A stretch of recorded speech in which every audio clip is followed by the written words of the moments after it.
Hey! Welcome to Poddable. This is your favorite podcaster Mr.poddable. Our next story is from the subreddit maliciouscompliance, posted by Mildotes, where Lady Boss thinks no one on her team is capable of doing her work.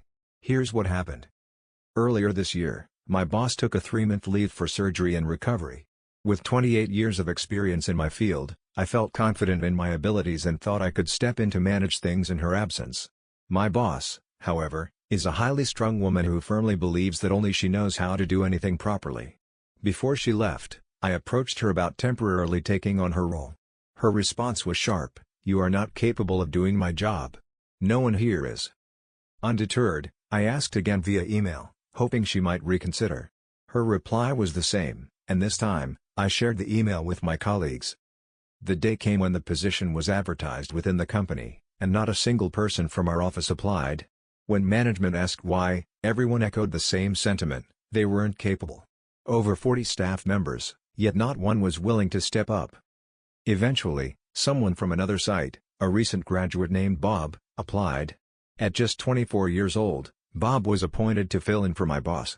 Within a week of starting, Bob began emailing me, directing me to handle all of his tasks, linking documents, placing stock orders, setting up meeting agendas, and more. I responded politely, saying I'd be happy to help when I had a free moment. Then, I did nothing. It quickly became clear that Bob had no idea how to manage the role, and within days, things started to fall apart. I was called into an HR meeting and asked why I wasn't doing the work Bob had assigned to me. Calmly, I explained that I already had a full-time job managing my own responsibilities and couldn't possibly take on Bob's as well. I also showed them the email where my boss had stated that no one, including myself, was capable of doing her job. After that, they left me alone. Bob barely did anything for the rest of the 3 months. When my boss finally returned, she was furious about the backlog of work, blaming the ground staff for not being helpful enough. I simply forwarded her the email she had sent, reminding her that she had said no one here was capable of doing her job.